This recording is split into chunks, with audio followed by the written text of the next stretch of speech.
Wait a second.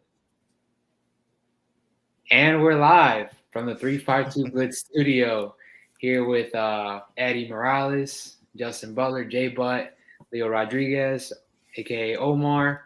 We're missing Greg, obviously, personal reasons. Our heart goes out to him.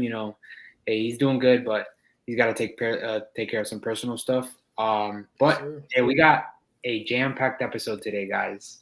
We sure do. And I think we don't want to bore the audience too much. We want to get right to it. So I think we actually tweeted out a little bit of what we were going to talk about, AFC North, and NFC North. There's been a lot of free agency moves going on. Obviously, like I would say, I would agree that last week was probably the busiest week in free agency so far. There's a lot of movement going on, and I want to hear obviously first. And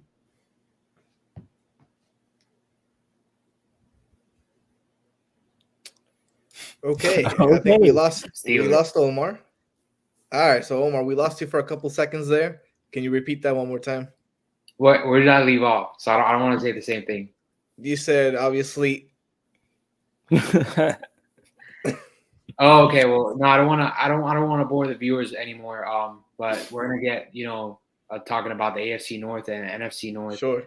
I'm gonna start with Eddie with the NFC, his AFC North team, which is the Steelers, Yep. and their additions, and they added some pieces on the offensive line, and obviously there's talks about Pickett being the long term answer at quarterback, and obviously you got some wide receiver competition issues that you guys need to resolve. So I'm gonna give you the floor first, Ed. All right. So, yes, sir. Steelers, man, we've been doing some great business, in my opinion, in this offseason, especially in beefing up the offensive line. The first addition that we got was, what's his name? Holcomb. Holcomb was the first addition that we got. He came from the Philadelphia Eagles. He was their left guard. He also played center. He also played right guard during his time at the Eagles. And so that was a big addition because we needed that. We were kind of worried what we are going to do at offensive guard. And so that's one of the answers. We then came back and got another former Eagle, but he played with the Jets last year with Samalo. This dude's a hot molly. Absolutely, he'll push anybody off the line. Beautiful, beautiful. It was a 3-year deal. Nothing crazy amount of money wise, but we got our center figured out, a right guard and a left guard, which is great. So now going to the draft, we can focus solely on that left tackle position, which we drafted a guy 2 years ago, but he hasn't really turned out to be the guy. So left tackle will be the area of addition that we're going to be going in that 17th pick and that 32nd pick. We'll see. Obviously, beefing up that line to get Pickett enough time to get the ball away. You got great firepower in Muth, Pickens, Johnson, and also Harris. So we're they see him as the future of the team, and they're doing the correct thing. So with that being said, you mentioned Harris there, right? And Yeah. I'm gonna get Jable's take on this because I think this is a consensus of Najee Harris. He kind of slipped, I would say, this past year. He had an amazing rookie year the year before, and he kind of had a little sophomore slump. But is he a top 10 running back with the season that he had this past year? You guys see him, but I think he still adds value to the Steelers. I'm not sure how you guys think, but I think he's line top 10, and he can definitely be a top 5 back if he some things. So I want to know I want to know what Jay Butt thinks about that, and obviously you, Ed. um, right now, I would say he definitely isn't a top 10 back. He's probably tier 2, 10 to 20 in the NFL, just coming off of last year. But I mean, if you look back, like you said, he had an amazing rookie year. What I remember most on Najee Harris is the SEC championship game. That man caught everything. He ran the ball all over Florida. I mean, he was by far, I thought he was the best athlete of that draft. And to see him go into a sophomore slump as what he did, and I think it might have been one of the worst sophomore slumps in the Pretty bad. past 5 to Pretty 10 bad. years. As far as like you're looked at as one of the best. I mean, he was the number one running back of his class, I would say. Just for him to have a slump like that, it was crazy. But I hope to see him get back to his normal self. If he can, he definitely can be a top 10 running back for the Steelers. Easy. I agree. Ed? So I will agree in some parts and I will disagree in some other ways. When we look at his stats, they're not really that far off. His rookie year, he went for 1,200 yards, 7 touchdowns. He caught 467 yards, 3 touchdowns. His sophomore year, like we said, it was a slump, but he still had 1,000 yards and 1,034 yards, 7 touchdowns. He caught 41 passes, so he caught 30 less for 230 and 3 touchdowns. So his touchdowns were equal. His rushing yards were about 150 away from being equal, and his receptions were significantly lower at 200. But that's also, you have to take in consideration that he did miss games, and he did play injured for the first 6 weeks. And also, when you add an addition of like George Pickens, who can catch anywhere and anything, the quarterback is always going to be passing to him or try to get more yards that way than passing it to Najee Harris. But I do agree that he did look, whether it was injury or it was a slump, he did look different from his rookie year. So we're hoping that he can take that next step and that third year. And not just that, and you got to think about the amount of probably stress that he had on himself going into the year. Big Ben's gone. I have a rookie quarterback. Their new wide receiver 1 was a rookie at the time. We didn't know if Pickens was going to be what he is now. Coming out of Georgia, there was a lot of questions. So, I mean, between Tomlin, organization, I mean, I'm sure there was a lot of people in his ear to be like, hey, you're the guy that's taking our offense this year. Yeah. So, I mean, it's just probably a lot of stress had to do with that as well, I would say. No, I not agree. only that, but the offensive line was not very good either. Well, yeah, your O line was pretty bad. Yeah, that Eddie hit the nail on the head there when he got the stats, and that's why I put Najee right there, like in the 10 area. I would put him right there because he still had the numbers, I would say, but it just felt. Look, I'm gonna go ahead and say this real quick. We live in a fantasy-driven fan base right now. And obviously, if they're not producing for fantasy, they're going to get this, I don't know, perception of, oh, well, he's not Absolutely. good. But it's, it is what it is. But if we're talking about Najee Harris talent-wise, he's a baller. I think he's a great back. Sure. And we saw some of the videos where he was like trying to juke and do all this extra stuff and behind the line of scrimmage, and it's fine. Like, that's going to happen. He's still young. He's, 24, 23 years old? So, like, he just turned 25. He just turned 25. So, he's in his prime right now in his third year. So, I think he's got a lot to offer. And, with that, Ed, you want to add anything else about this going on before we go on to the next AFC North team? With the Steelers and that, man, it's just I'm ready to see. The only thing that I'm disappointed at is that we didn't sign C.J. Gardner-Johnson. I think that would have been a great addition to have with Edmonds at the safety position. The Lions got to steal with that one. Lions got to steal. Absolutely did. Yeah. And we'll talk about that. We'll talk about that a little bit later on. Yeah. All right. Bengals. Moving on to the Bengals. Next team. This team right here has obviously been to the Super Bowl now. 2 years ago was on the cusp of the Super Bowl again this past year. So, you would think, right, this team is on a pieces of making it, to the Super Bowl again. Because absolutely, now they just got Orlando Brown, and now I think that just makes their line a lot stronger. So I'm gonna go ahead and turn it to J-Butt real quick, and I want you to give me a breakdown of what you think of the Bengals and their moves so far. I mean, they haven't really made a ton besides the one you've mentioned so far, the Orlando Brown. it is an upgrade at that left tackle position. It gives Joe Burrow a little bit more confidence, I feel like, to sit in the pocket. It's going to give him a little more time as well, just to be more comfortable. Not saying Jonah Williams is bad, but he's not Orlando Brown. And I mean, that's another guy they're going to have to trade him because he's asking to be traded. So yeah, you're upgrading at left tackle. But when I first saw the news, I thought, oh goodness, you're gonna have Brown at left, Williams at right, and then move Collins inside. That O line's gonna be great. To me, they haven't done anything else besides Orlando Brown. So yes, Right. they got Burrow time, which is a good thing because I feel like that might be the only thing that was holding them up. Right, then- right. But their secondary is another thing. They lost 2 safeties. Yeah. Hey, and one of them was an All-Pro not too long ago. Yeah. Jesse Bates. Yep. Yeah. So there's a lot of questions on the defensive side. I don't think there's many questions with Joe Burrow and Chase and them.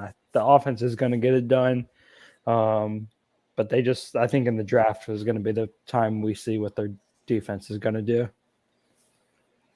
Yeah. For you, Ed, I'm going to ask you to do the best unbiased job because I know that you guys are division rivals, and obviously you don't want to see the Bengals succeed, but absolutely not. Give us a little bit insight of what do you expect moving forward in the matchups between the Bengals and the Steelers too, So I think offensively they've done the right thing in adding the offensive line pieces to get Joe Burrow time. Joe Burrow has been the most sacked quarterback since he's been in the league. The first year he tore his ACL. Last year he didn't really miss that many. The year of the Super Bowl he didn't miss that many crazy weeks, but he still was knocked up. And then last year, same thing, most sacked quarterback. So 3 years in a row he's getting hit all the time, and that's not a good thing, right? So I think offensively they've done a great job. Defensively, there's a lot of question marks. You're talking about they lost both of their safeties. Their corners were not that great already. I don't even know who's that guy that always gets cooked every single game. Talking about Eli Apple. Eli Apple. I mean, when you have Eli Apple, he has cost you the games. You know what I'm saying? He costs you the games. And so do you have question marks at cornerback? You have question marks at safety. And that's saying a lot. Their defensive line is good. They get pressure on everybody. Is he gone? Well, it'll be a plus for them. I'm pretty sure he was on a 1-year deal after last year's Super Bowl run. They re-signed him. Good for them. Yeah. Good for them, but bad for the AFC North. With the Steelers, man, I mean, last year we split games with them. We beat them and they beat us. So if we can get our offensive firepower where it needs to be, I have no doubt in our mind that we can beat them. Our defense is disgusting, and we keep adding. No, I agree.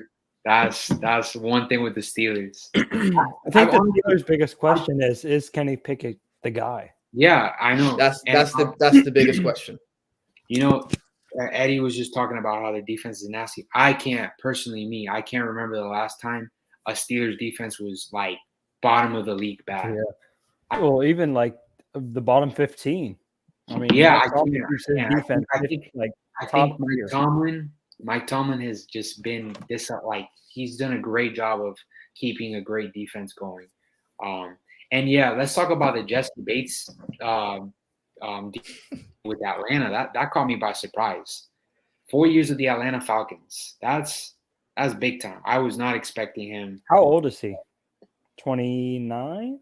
I think he's up there. He's definitely up there in age. He's not the youngest. Jesse Bates. He is. He's 26. 26 years old. It's not that old. That's not that old. I thought he was not old. So by 30, he'll be a free agent and I think they're getting his prime. I think Atlanta's getting his prime. So, hey, shout out to Jesse Bates. He got his money with the Atlanta Falcons, and it's good. Good thing. Safety out of the division. So, hey, we'll see how it goes on with the Bengals. But now we're gonna move on to the other rival for Eddie, the bitter rival, the actual bitter rival of the Ravens. So good old Ravens. Calais Campbell released. Mhm. What are your thoughts on that, Eddie? I think that's just like a logistical move, trying to save money. He's up there in age already, you know. He's so, but So I don't. Yeah, I mean, it's a loss. It's a loss on their defensive line for sure because he was still a monster. But I think Right. if they want to take the next step forward, releasing him was the best option. yeah, to me, like you said, Ed, Campbell's up there in age. I think the veteran presence and his talent was still there. Yeah. And it was just a logistical move. But they still have. I think they have gaps to fill in that defense. People forget Jason Pierre-Paul. Yeah. That's it. Gone. So Yeah. So there's enough to be answered. Defensively for the Ravens. Now, what happens with Lamar on the offensive side of the ball? Because that's really the big question here. If we're talking Ravens, I don't think Time we out. can. Time out though. They also traded Chuck Clark over to the Jets. That really didn't make any sense to me either. When you're already losing multiple pieces on the defensive side. So what do you think this tells you about the Ravens if they're moving so many pieces around? They're already betting on Lamar not getting the money. So I think they're trying to make some space for some. In my opinion, they could be making a big splash on either side of the ball. It doesn't have to be. But my thing is, right now, what they were missing on offense was wide receivers and maybe a running back.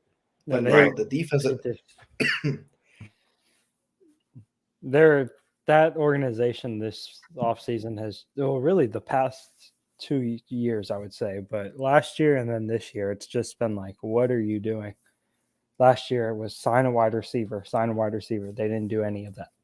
This year it's get Lamar done. They're not doing that. And now they're getting rid of defensive veterans that have carried their defense for the last 4 or 5 years. And some of that, I mean, like you said with Pierre-Paul, those are like the type of Ravens players. Like you think back, Ray Lewis, Terrell Suggs, just kind of like mean-nosed defensive players. Yeah. They're getting rid of those guys. I mean, Chuck Clark was a hard-hitting safety. He could go play linebacker. He could move up into the linebacker position. He could, yeah. He worked out perfect. And then you had Hamilton that could come in and play over top. So I just thought that was a dumb move. But yeah, I don't know what the Ravens are doing. They got to get that figured out. Yeah. Hopefully they pay Lamar and get him some weapons. Like I said, that's the biggest question here because re-signing Justice Hill isn't going to get you to the Super Bowl. No, they're playing a game. They're gambling right now. Obviously, we all know if a team matches Lamar's deal, they could steal him for those 2 first-round picks. So Tennessee, New England, and who would be my third team that might take a jump at Lamar? Tennessee, Indy, and Indy are the 3 teams that I think will take a jump at Lamar. And now the Minnesota Vikings. Oh, that's true. I forgot about the Vikings. That is so you got the Vikings, Indy, New England, and Tennessee. Those are 4 teams that you can plug in a Lamar Jackson type quarterback, and they're in the playoffs. I think with Lamar, and obviously healthy, barring injury. Well, I think a lot of those teams are in the playoffs. Colts, yes. Titans, they have a lot of work to do. Their offensive side is. They do. I mean, if they keep Derek, yes, but their wide receivers is kind of like they're brand new. They're rookies. Yep, 100%. So, that's something to keep an eye on, and we're gonna keep monitoring that here on 352 Blitz and moving forward. But we're gonna go to the last team. So before moving on to the next team, yeah, Lamar Jackson is actually going to be dropping a video to his YouTube channel, and he's going to be kind of like an interview. So my question is somebody's going to be interviewing him? Is he just doing a video himself? What is he talking about? Why is the video coming out? Because if I were Lamar Jackson, the video that I make is, thank you to the Ravens for believing in me being a quarterback, but now I'm moving on to this team. But coming out and defending myself seemed kind of pointless, in my opinion. People can disagree, put it in the comments, put it whatever you want to, because we want to have the dialogue, of course. But to me, if I was a quarterback for the Ravens and they do the non-exclusive tag on me, so I can go find a team, the only way that you're gonna hear from me is when I say thank you to the Ravens for believing me to be a quarterback because no one else did. But now I'm moving on to blah blah blah team. That's my opinion. But he is going to be dropping a video to his YouTube channel. He said soon, and I'm very curious to see what it is about. And we're gonna keep an eye on that. And I believe next episode we're gonna have some opinions on that one. So, moving on to the most boring team in the division. I'm sorry, Browns fans. If you guys are listening to us right now, Browns fans, that's no hard feelings. But the Browns they've done some crazy things recently in recent history. Obviously, not the best team when it comes to winning either. But they signed a defensive tackle, Jordan Akins, as well. They've added some pieces, and obviously getting Watson for under center for the full year is going to help you guys a lot. So we'll see what he brings to the table. But kind of, what do you think is the differences with the additions with the Browns have made? What do you guys make of this Browns team? I mean, it's just classic Browns. Browns are the Browns organization is rightfully so, but the most desperate organization in all of sports in the U.S. I really believe that. Period. I mean, they sign what's it? Kareem I don't think. I'm gonna interrupt you here, Ed. I'm sorry, but sure, go ahead. Our viewers need to know that what you just said, I don't think it's an opinion. I think you can back it up and base it on facts. That this organization is desperate. So this is not an attack on Browns fans here. This is like the truth. So you either accept it and run with it, or punch air, because that's all you can do. But yeah, I mean, putting it out there. I agree. I mean, it's a fact. I mean, they've won. Well, how many? You probably can count how many games they've won in the past 10 years in your hand. That's a joke, but you know what I'm saying. The Browns, they're desperate. They first of all, they ruined the QB era. Well, yes, with signing them. That's the first thing, because you give Deshaun Watson, who is alleged of messing with 20-something women down in Houston. Out of nowhere, they all plead that, he was innocent. Then they all come back and do the same thing, right? He gets a $233 million contract guaranteed. And then now the NFL, like such as Lamar Jackson, which I actually think Lamar Jackson would be the person to give that contract to, not Deshaun Watson. But now the NFL is like, we're not doing that. The Browns are the only idiots to do that. Do not think that we're going to continue doing that. So they're just very desperate. Will they do better next year? I believe so. Deshaun Watson did not play for 10 games last year, and they were still in the brisk of making the playoffs. So with Deshaun Watson, with their offensive line, with the weapons that they have and that they could add in the draft, because they have a multitude of, actually no, because they lost it to Deshaun Watson, but with the draft, they can make the playoffs, right? They should. You have Deshaun Watson, you pay that much, they should make the playoffs. Will they? I don't know. Classic Browns. We'll see. Yeah, Jay, but I'm quite interested to hear your take, just because you are an AFC hater all around. So I need to hear what you think of the Watson Lamar thing, and obviously what you think of the Browns in general. I mean, I think I said it last episode that Lamar of all people, and just like Ed said, Lamar of all people would be the one to deserve that contract. Right. You have two quarterbacks that deserve that contract. Former MVP. Yeah. You have Patrick Mahomes and Lamar. Those are the only two that deserve it. Right. Because Patrick does unbelievable things, and then nobody runs like Lamar. They just bring a different aspect to their game. But going back to the Browns, They haven't done too much, like you were saying. I know they signed Tristan Hill, so he'll be good for run defense on the defensive line. They got a safety, one Thornhill, I think. He's a good veteran, so they're starting to fill some holes. But I know they moved on from Clowney, so you sign two guys that are average players, but you're giving up a top tier defensive end. He's not what he once was, but He's a veteran. Yeah, he's a veteran. I don't see them. They're going to be the Browns as usual. They'll go 10-7, 9-8. Yeah, I honestly think their peak. I mean, that's their ceiling in my opinion. Around that, it's so crazy because they have a great O line. Yeah, no, they have the number one running back in the league as far as running the ball. Weapons. They've had two weapons these last 2 seasons in Kareem Hunt and Nick Chubb. That is so insane to think about, to have those two backs. And you got Cooper outside with People Jones. It's just it's an amazing offense. And a good tight end with Njoku. Yeah, Njoku's a great tight end. Yes. Yeah. They added Jordan Akins now, and he adds a little bit of more depth on that position. But I think the Browns. Go ahead. Okay, so I was gonna say, sorry to interrupt, but if you were the Browns GM, you have a great running back, and this is gonna be going on. This is gonna be the question that's gonna go on TikTok and everything. If you were the GM for the Cleveland Browns, you have two great running backs the same age in Kareem Hunt, Nick Chubb. Nick Chubb obviously has more. People will want him more because he's injury free. He's a freaking monster. He can catch the ball.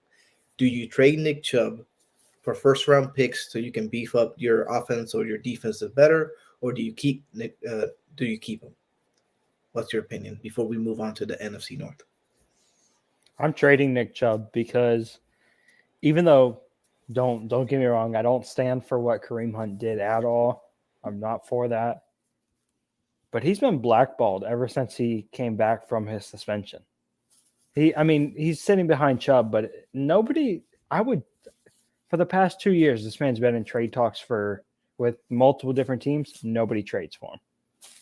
He would be a dominating starting running back in the league, and nobody goes and gets him. And he's just sitting behind Chubb. And the Browns use him the first 6-7 games of the year, and then he slowly dies off. It happens every year. People forget what Kareem Hunt was at Kansas City. Bro, when Kareem Hunt was in Kansas City, he was like what Isaiah Pacheco is now.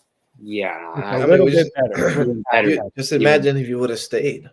No, yeah. Imagine if the incident never happened and he's still with Kansas City. I think they could have had another Super Bowl, if not 2. Well, guys, we are going to jump conferences now.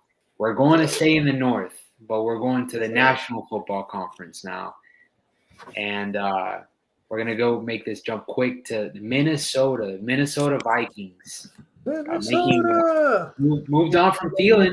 Moved on from Adam Thielen, which was we've seen. Nice. Well, they need we've seen the Vikings and Thielen and Thielen do what he's done with Minnesota the last 4 years, which has been great for them. Great wide receiver he was, and obviously they brought back the running back Madison, who's been behind Dalvin Cook. So I want you guys to tell me about what you guys think about the Minnesota move so far, and is this enough to kind of get him over the hump? Because obviously, Kirk Cousins didn't help him a lot this past season. So. I'd say that they're probably the biggest mystery of their division. Because they could either sell, get rid of Cook, go trade him away. You've already got rid of Adam Thielen. But on the other hand, now we're hearing talks about Lamar. So if you go get Lamar, you actually think that the Minnesota Vikings are the biggest mystery in their division? Just what they did this past year. I know they didn't make it past the wild card round. I get that, but they made the playoffs and they had a pretty damn good record. But you could see that I could see their season going 2 ways. Either really bad, they sell and they trade Cook, start to sell players, and it's a very bad year, or they go all in, and something happens with Lamar. Um, a hot take, in my opinion. There's a lot of question marks in that division. Oh Just name yeah. off my head. Well, But I'm saying the biggest mystery. If you're talking about the hottest teams, of course you got the Bears and the Lions, because both of them have they been make noise. Like Yeah. those are they're dormant teams. I think the Bears and the Lions are dormant teams. They can surprise. We saw what the Lions did last year. They went on a stretch of I think they won 6 straight. The Lions got the Because best coach in that division. Dan Campbell is a great coach. I love Dan his Campbell is an attitude. amazing coach. I love his attitude. You know, he brings a spirit to our locker room that he actually cares. But before we enter Lions before we get to and the Bears Lions. territory, I want to get Eddie's, because Eddie used to follow the Vikings a lot when he was younger, so he has a very close following and close ties to his team. So That was his team. It used to be my team, but it was too much pain. I couldn't do it anymore. Year in, year out, it was something that always happened. So with the Minnesota Vikings, I don't think they're ever gonna do anything, man. It's just like that. That's what happened when I was a fan. It's just like, oh, you build up we're gonna do something. We're gonna do something, and the worst thing that can happen will happen to the Minnesota Vikings. So it happens every year. It happens every year, man. Right. With that being said, any moves they can make that would get them where they need to be, or something different need to happen within the coaching staff, since it's free agency. Any star they can add, like Lamar, for example. Lamar. I think if they need to add Lamar. If they can add Lamar with that offensive power that they already have, and they can keep Dalvin Cook and that offensive line, they can make noise, right? Their defense is pretty good already, but they did lose Patrick Peterson to the Steelers. Oh, I forgot to mention that Pat so to the Steelers, but he's already old as hell. Anyways, with the Vikings, if they can add Lamar, obviously that's going to be at the next level that you can do, because their offense is already scary enough, and that's without a running. That's without a competent quarterback, because I cannot stand Kirk Cousins. Kirk Cousins is if he's playing at 4 p.m., he's gonna lose. So right, no, we all know what Kirk Cousins is by now. We all know who he is, but doesn't Lamar Jackson to the Vikings just make too much sense now that Eddie just ran down of of the weapons that he'd have beside him? Dalvin Cook, you're throwing to arguably the best receiver in the NFL. Isn't that what Lamar needs? Isn't that what he's been kind of? I don't think he needs it. I think he wants that. Oh, yeah. If you put Lamar in that offense is disgusting. You're talking about a great tight end that they got. I forgot his name, but they got him from the Lions. He's still young. Hawkinson. He can run. He runs a 40 very fast. He can catch the ball. He's still young. You got JJ. You have they lost Thielen, but they're gonna add another one because they have a first round pick. Don't they still have Osborne? KJ they still have Osborne. Yeah, KJ Osborne. He's fast. He's really. You have KJ Osborne. You still have Dalvin Cook, right? And if you were to trade Dalvin Cook, let's just hypothetically, you trade him over to the Bills or whatever the hell they want to trade him to. Trade him to the Bills. You're gonna get at least one first round pick. That first round pick can turn into a Jahmyr Gibbs. It can turn into a Chase Brown. You know what I'm saying? You think Cook's worth a first? No, I didn't say Kirk. I said Cook. No, yeah, I know. I said Cook. Cook's worth. Cook is worth. Yeah, Cook is definitely worth a first. I think so. But if he's worth the first, it has to be this window right now. Right now. It can't be in the summer, and it cannot be during the season. It has to be right now. You trade him away for a first round pick. Right before the draft. During the draft, trade him. Yeah. But yeah, Lamar Jackson to teams makes too much sense. Right. We can expect a big trade. I think there's going to be a blockbuster trade during the draft. I think so. That's just me. Oh, there has to be. There will be. We'll wait on that one. But moving on to we're gonna see the Ravens logo just pop up in somebody's spot, and it's over. Yeah. We all know that's gonna happen. So not too far away, next door, Michigan, Detroit, Michigan. Lions. Let's talk about the Lions, Lions. guys. This actually might be competing for that Browns position we were talking about, being one of the most desperate and miserable. But you know what? I want to say desperate, but I would put miserable next to their name. Yeah, I would just say miserable. I wouldn't say desperate because I mean Yeah. their fans are nowhere near the class. No, they that's stand true. from That's the true. Browns. They're I very, put very respect loyal on- fans. Very loyal Yeah. fans. Yes, very loyal The fans. I put respect on the Lions. Detroit's fans are amazing.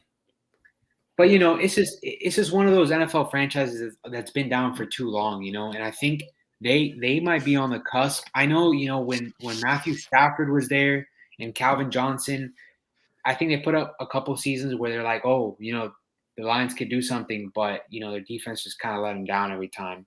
But now it's a different story. The Lions They're they got rid of Jamal Williams, but they got a replacement in Montgomery. Cornerback Emmanuel Mosley. That's in my opinion, that defense is looking pretty good. Hey, is Mosley from Pittsburgh? No, Where is Or Mosley? Denver?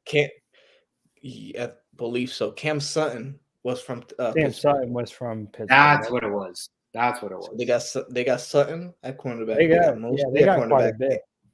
and they got Johnson. And now from they the got safety. CJ That was a Gardner. steal. Yeah, it really Steal. was. 1 year, $8 million.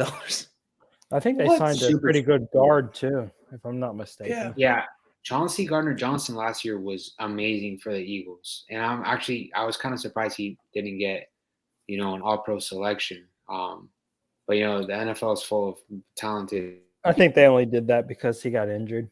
Yeah, he was out with some injuries. Now, CJ Gardner-Johnson in that Lions defense. Now you got pressure up top with Aiden Hutchinson, which he's a premier pass rusher already in the NFL. What he did last year, you got Malcolm Rodriguez, Yeah, linebacker. yeah, they're You got James James Houston. Both their middle linebackers. James You got Houston. James Houston. So now you're looking at a Lions defense because we know you guys remember when the Lions started off hot in the offense last year. They were the highest scoring offense in the NFL, but guess what? Their defense was just allowing the same amount of points they were putting up. If they get that defense turned around, why can't the Lions win this division? Why?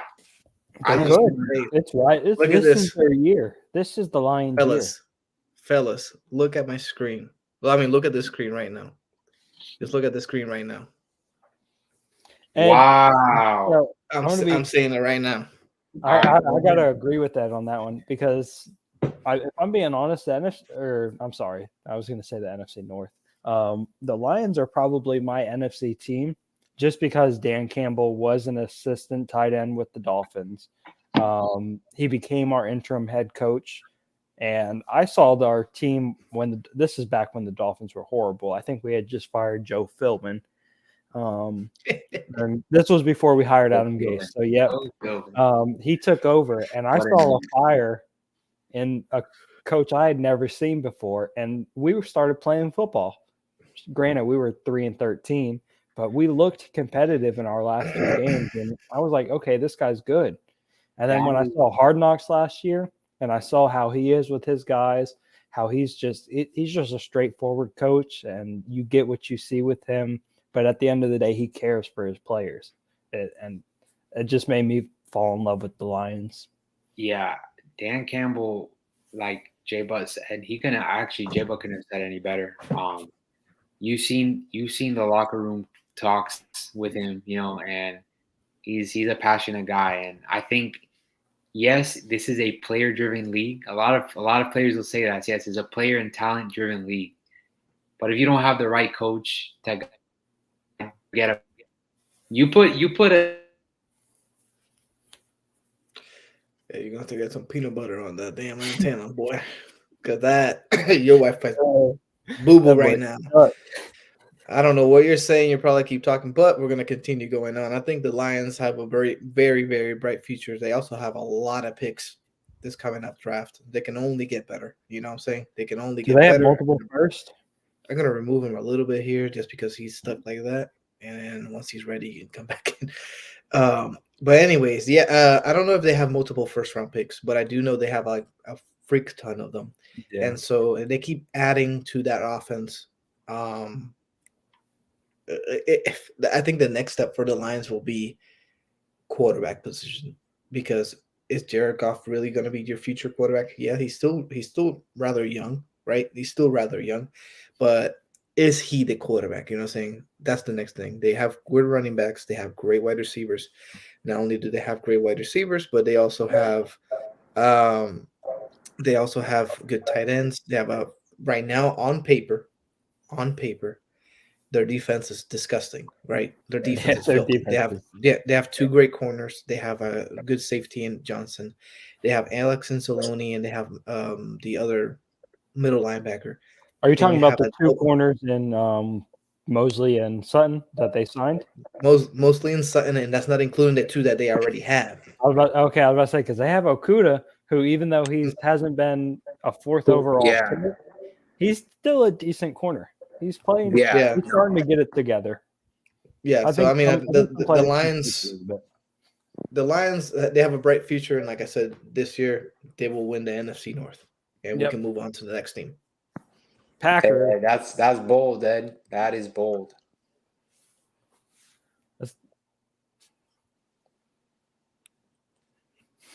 I don't know what Omar doing, but okay. So the next team No, is who, that's Omar? all right. So we're moving on to Wisconsin. We're The going to Cheesehead. Wisconsin. The Cheeseheads, the Packers. Obviously, the big talk in Green Bay is obviously Aaron Rodgers and Jordan Love. We gotta put Jordan Love's name out there because he's also going to be talk. Obviously, him kind of being the future because we don't know what Aaron Rodgers is going to do. Obviously, we have an idea that he won't be back with the Packers, but we just don't know. He's a weird guy. We all know that. We touched up on it last week about Aaron Rodgers, but we have to come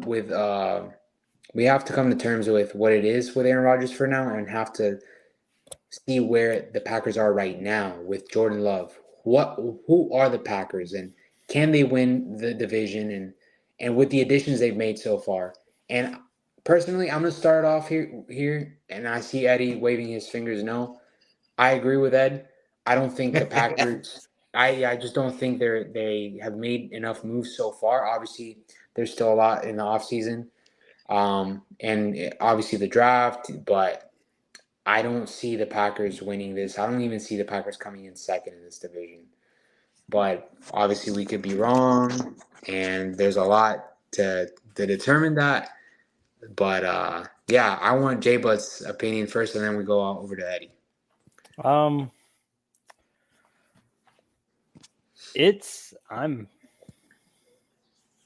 kind of stuck with how I see their season going because, to be honest, I haven't watched much of Jordan Love. I mean, he came from Utah State. He played against pretty much nobodies in college. Is Utah State Pac-12? No, Mountain West. Okay, West. so that makes it even worse right there. So I really didn't watch much of him coming out of college. I knew he was a late round pick or like a late first round, early second round pick projections. But he's been quiet. You don't hear much from him in preseason when the Packers play. Hopefully it'll be another situation for them where it's like Favre to Aaron. We've brought this guy in to sit behind Aaron because that's what they did with Aaron Rodgers. They sat him behind Brett Favre for, I think, 3 years before they moved on from Favre. And he just sat there and learned. And I mean, granted, that relationship wasn't great. Aaron said that, Brett said that. But learning from a quarterback who's a star caliber guy, whether he's trying to help you or not, you're still learning their techniques every day. So it's going to be good to see Jordan Love get a chance finally. But I don't think if Aaron Rodgers can't win with that team, what is Jordan Love going to do with them? Yeah, and let's talk about their cap situation. They have one of the worst. I think they have the worst. Right, Ed? The cap situation for Green Bay doesn't look good either. Like, nope, not at all. So when we talk about moves at Green Bay, we're very limited, and obviously, Aaron is the only thing we can really talk about because if they're going to get anything, it's going to be through that. Getting rid of Aaron and then obviously establishing Jordan Love as QB1 or whoever they may desire to establish at QB1. But I think that's it for the Packers, man. We don't see them winning this division. It's going to be tough. So the only thing to really ask about the Packers is what are they actually going to get for Aaron Rodgers? Because they want a first this year. If I'm not mistaken, they want a high pick next year, if not a first next year. So do you guys see them actually getting that? No. I don't see them. And if they don't get that, will they hold on to him and just make him sit? Go ahead, Omar. I think without Aaron Rodgers, the front office is going to continue making the bad decisions they were making with Aaron Rodgers there. So that's what I think about that. Now, when it comes to what you asked, J-Bud, I'm going to let Eddie answer that because I know he's got a good answer. Ask your question again. I'm sorry. My mind was somewhere else with the Packers. So will they get what they're asking for? And if they don't, do you see them just making him sit? Because it doesn't hurt them at all. It doesn't hurt them, but it does hurt them. It does. They're losing, what, is it $30 million? Yeah. So they're losing $30 million, but that's $30 million that they had already thought they were going to have. But now they're getting a 1 year head start. But I don't mean it. I don't mean in essence it's going to hurt the Packers financially. I mean in essence it's going to hurt the team. If you have a player that doesn't, his mentality is not there. We've all played team sports. When you have a player on your team and all they want to do is no, but I'm saying if they make him sit. I'm saying if they make him sit. Oh, I mean, if again, we're going with Jordan, and we're not trading you unless somebody offers this. But again, Justin, this is what I think it ruins the morality of the team. That they're not going to want to play for a player because he's not going to be quiet. It's Aaron Rodgers. We know how he is with everything. He's not going to be quiet. The team's going to tank. They're not going to want to play for him. So the best option for them is to move him. So I don't think that they're going to get the 2 first rounds, but they will move him. They'll get. What I'm saying is they won't play for him. They're going to be playing for Jordan, but he's still on the team, technically. Yeah, bro. But think about. You think it would just be too much turmoil? That's what you're saying. Yeah, it's just too much because he's going to be pissed in the bench. He's not going to want. He's going to want to play, and then he's going to be requesting a trade every other. It's going to be a headliner every single game and every single week. Aaron Rodgers did not play again. I got you. Yep. Yeah. I was just wondering what y'all thought about that. Distractions. But like I've said already, Packers, not really much to talk about. Their cap space is awful. So we are going to head to Illinois and visit the Chicago Bears because GM Ryan Poles has been on fire this free agency season. He's added some good names in like DeMarcus Walker, Nate Davis, TJ Edwards, Robert Tonyan at the tight end Packers, and backup quarterback in PJ Walker, which is a good pickup to be right behind Fields. Is obviously what they're trying to do is have a mobile quarterback. And look, guys, and they added Edmonds too. Shout out Ryan Poles, undrafted offensive lineman from Pittsburgh, right, Ed? Yeah. Huh?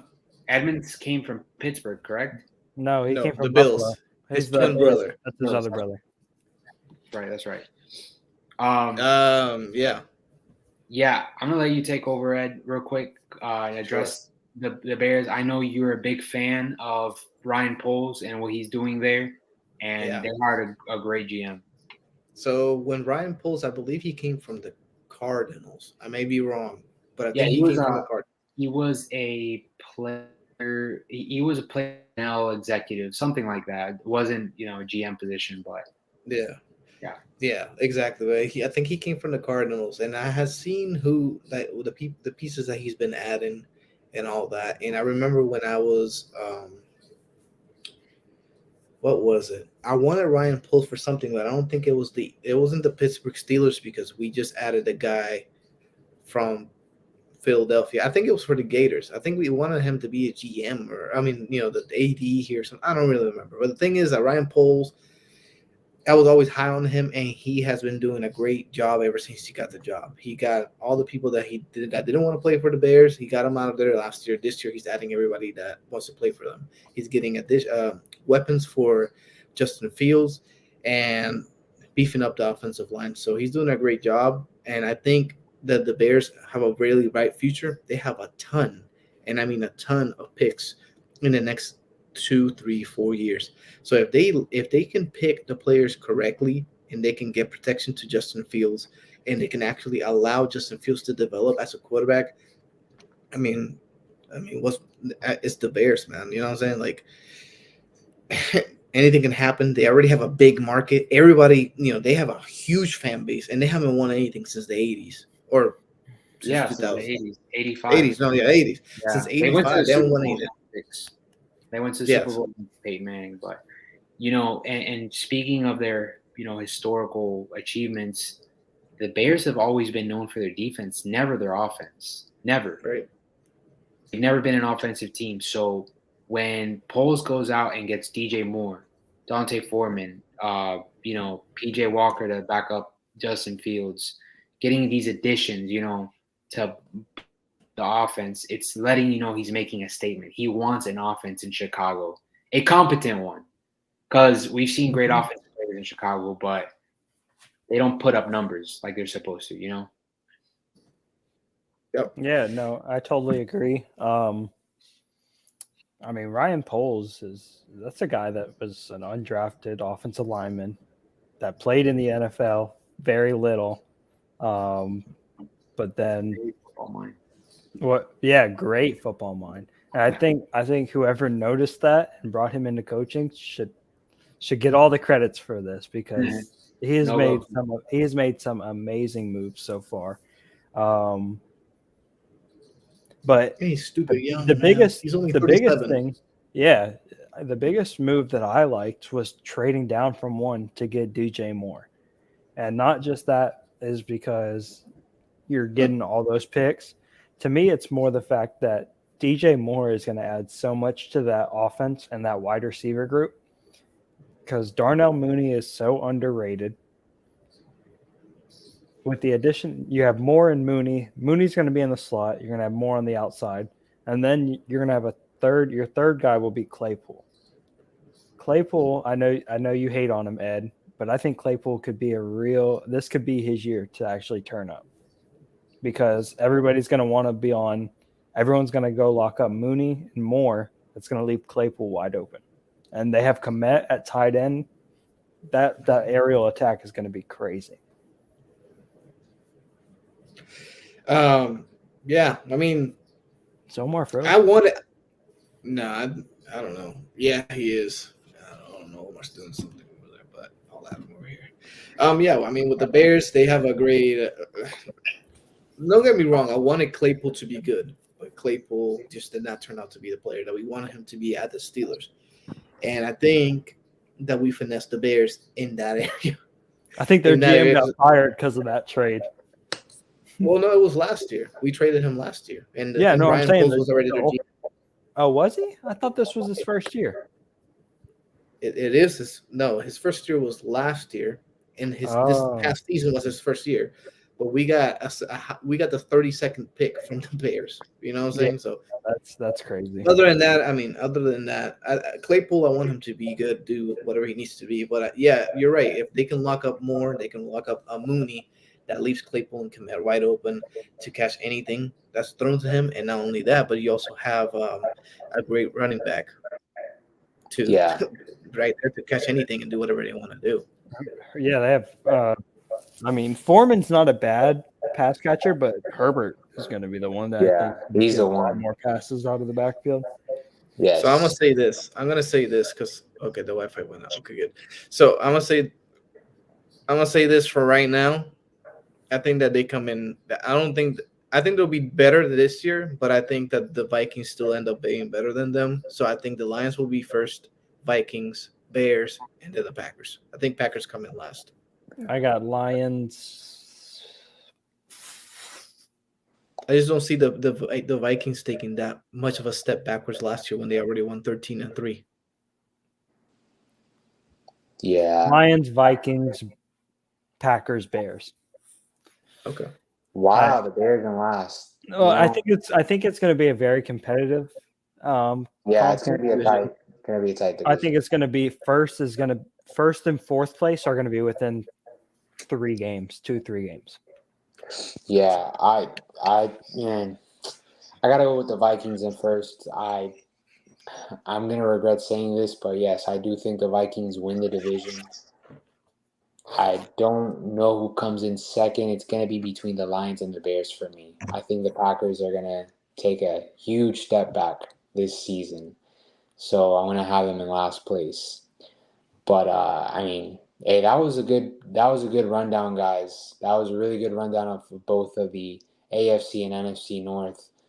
We talked a lot about their acquisitions, their moves, and where they stand now. Because before the free agency, we didn't know where a lot of these players were gonna go. So these are completely different they're completely different teams now. Yeah, Now especially the AFC. yeah, we Or look on NFC North. paper. I'm sorry. Yeah, we look on paper, right?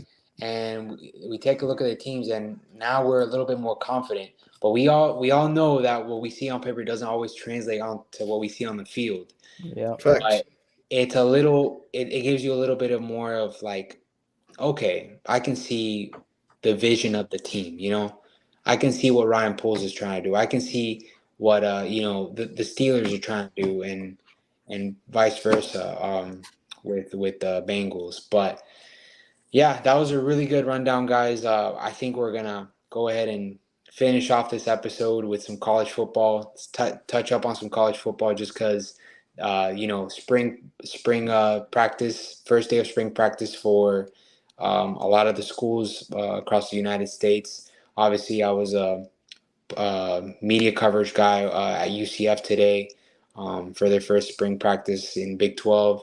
I'm not sure about UFJ, but did they start their spring practice today as well? I didn't see anything stating that spring practice started today. I'm trying to look that up now. How'd UCF look overall in first day of drills? Yeah, I mean, I know it's a lot of fundamentals and stuff, but you can kind of see how the team acts overall, just getting out there. For sure, yeah. It was mostly just shaking off the rust and getting back into football shape. Getting moving from drill to drill, knowing how to communicate with the other guys. Doing all the basic stuff. But man, I'm excited for college football this year. There's a excitement from my part just because my alma mater is going into a Big 12. And I wanted to touch up with you guys about that, because right now there's big talks all over college football about the Pac-12 just collapsing. And it's a hot topic. And I want to get y'all's opinion on that because, imagine if the Pac-12 collapses, Jay Butt. What do you think about that? I mean, if it falls apart, it falls apart. We've basically got a two league conference as what it is now. I see it being SEC versus Big Ten. You do get.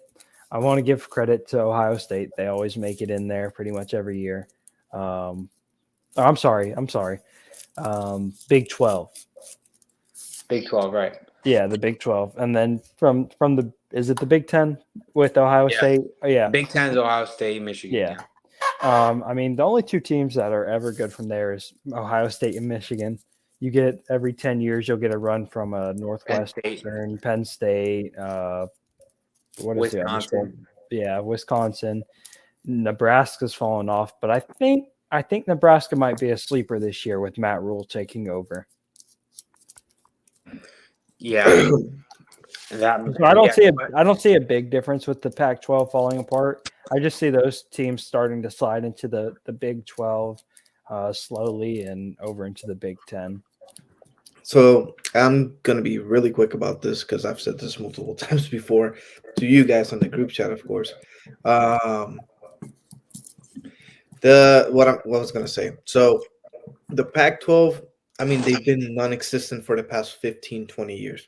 I mean, the Oregon Ducks made it to the national championship what in 2011, Okay, right? shitted on. When yeah, and yeah, they lost to no, they lost by like 3 or something to Auburn, but then they lost I to thought Auburn. I thought that was a little bit. I didn't think it was that close. Yeah, it was like 24-20, something like that. Anyways, the Yeah. point is, ever since USC, since in 2005, the Pac-12 has been non-existent, and now they're having USC and UCLA join the Big Ten itself.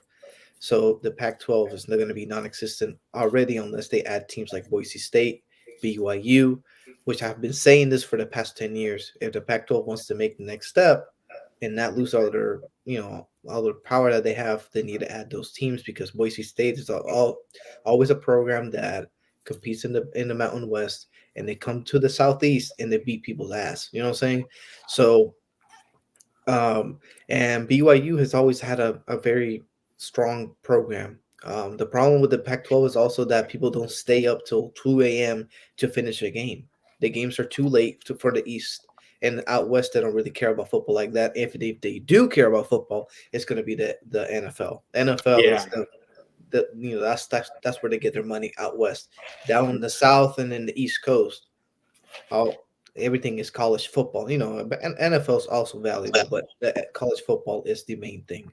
Yeah. So I think the Pac-12 is going to fall. Now, my question is, what's going to happen to those teams there, like Oregon, teams like Utah, those teams, Yeah. teams like Washington State, those teams that actually have a decent amount of college football history, have won stuff before, have gotten better.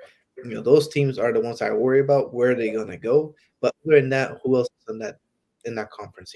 Not to be disrespectful to the Pac-12, but Pac-12 haven't won a national championship since 2005. USC. Yeah. Yes, it's USC. USC. Oregon's never won anything. Washington won one a long ass time ago. You can So have how does Colorado, maybe. How does this Colorado's stuff work? If football does it, would basketball and baseball follow suit as far as breaking down conferences and stuff? I think it would go school Or is by it- school basis, Jay. But school by school, I think they would figure out because, as for the University of Florida, they don't. If I'm not mistaken, I could be wrong, but there are some sports that they do not play in the SEC. Yeah, women's like- lacrosse is not across the SEC. SEC. And So then something else like Big 12. yeah, it would be based off school by school, but we'll see how that sorts out. And I gotcha. I didn't know if like the NCAA just classifies like all their divisions, and then like if you break away from it, that division's just fully gone for all sports, or if it was just like right, football only, Pac-12 is gone. I gotcha. It's just a weird scenario. I think that the college football itself is going into and we can discuss this in another episode. But I think college football is going to be a two-sided thing, like the NFL or like the NBA, where you have the top 5 teams go into the playoffs or something like that. Top 8 teams, but it's going to be an East versus West type of thing, because you have talk of Clemson going to the SEC, FSU going to the SEC, Miami going to the Big Ten. Obviously UCF, Big the other 12. team. UCF went to the Big 12. Other team, Cincinnati BYU. went to the Big 12. BYU went to the Big Has 12. Notre Dame went anywhere yet? Notre Dame's never anywhere. They have a TV deal. They're doing anything. They will never win anything until they do so. Exactly. That's their curse right there. But that's all. I mean, other than that, man, college football. We're definitely going to be dropping more episodes, more about college football. Right now, the main sure. talk is NFL. College football right now is just spring talk, Spring games talk. coming up. Yeah, Not Not much much going going. they'll give us a lot to talk about in spring games. So when spring comes approaching, and obviously any breaking news that we get from college football, we're obviously going to talk about it here. So hang tight for you college football lovers. I promise you, this is still the place to hear opinions and facts. Yeah, well, about college football. I think we have the spring transfer window coming up in a few weeks, so we should start to hear a little bit more from college football that's here soon. That's big time. All right, guys. Well, this is gonna do it for our second episode of 352 Blitz. I hope you enjoyed, listening to our show.